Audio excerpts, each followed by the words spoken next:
आज हम करेंगे फ्रिक्शन। फ्रिक्शन क्या है? फ्रिक्शन एक बेसिकली फोर्स है जो किसी दो बॉडी के बीच में लगती हैं।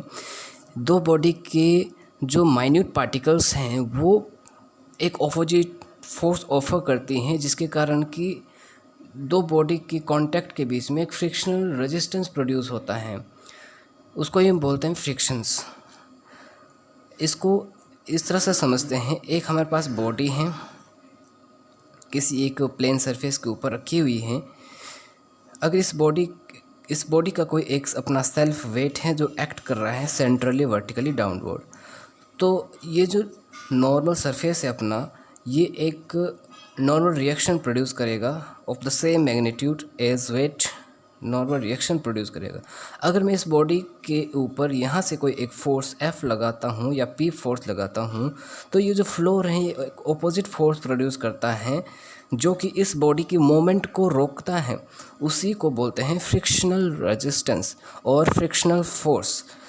बेसिकली इन दोनों कांटेक्ट के बीच में क्या होता है, जो बॉडी है, बॉडी की सरफेस के ऊपर कुछ इस तरह से टीथ कटे हुए होते हैं,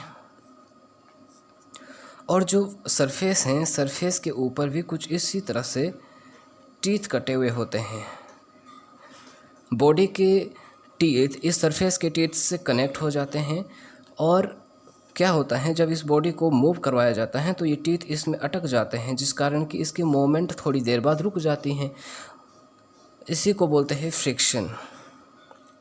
अब ये वाली जो फोर्स हैं जो कि यहाँ पे ऑपोजिट फोर्स हैं, फ्रिक्शनल फोर्स हैं, इसको हम लिमिटिंग फोर्स भी बोलते हैं। अगर लिमिटिंग फोर्स क्या होती हैं? लिमिटिंग फोर्स एक वो वैल्यू है फ्रिक्शनल फोर्स की जब body is just ready to impending, मतलब बॉडी बस मूव करने ही वाली होती हैं, उसको बोलते हैं लिमिटिंग फोर्स। अगर आपकी अप्लाइड फोर्स इस लिमिटिंग फोर्स से कम होती हैं तो जो फ्रिक्शन होता है वो स्टैटिक फ्रिक्शन होता है। If applied force is less than the limiting force, then it is called static friction. And if applied force is greater than the limiting force, then it is called dynamic friction.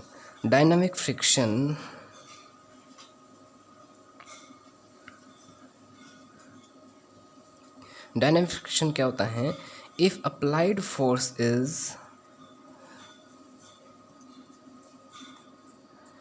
greater than the limiting force, then it is called dynamic friction.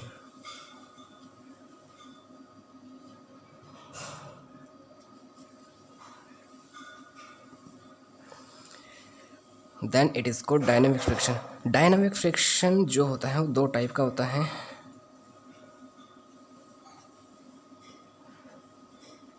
एक होता है rolling friction और दूसरा होता है sliding friction.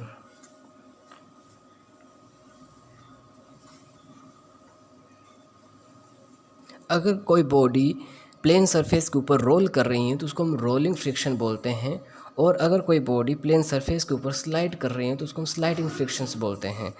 अब यहाँ पे हम देखते हैं कि जो normal reaction and frictional force हैं, ये क्या होता है?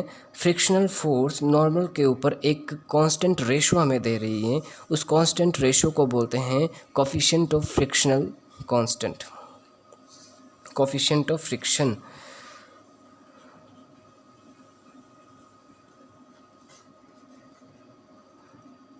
कोफिशिएंट ऑफ फ्रिक्शन बेसिकली एक रेशो है जो कि frictional force per unit normal reactions के द्वारा प्रोड्यूस किया जा रहा है। इसको हम कोफिशिएंट ऑफ फ्रिक्शन बोलते हैं, और डिनोट इसको म्यू से किया जाता है। Mu is equals to F upon N भी इसको हम लिख सकते हैं। ये था कोफिशिएंट ऑफ फ्रिक्शनल रेजिस्टेंस।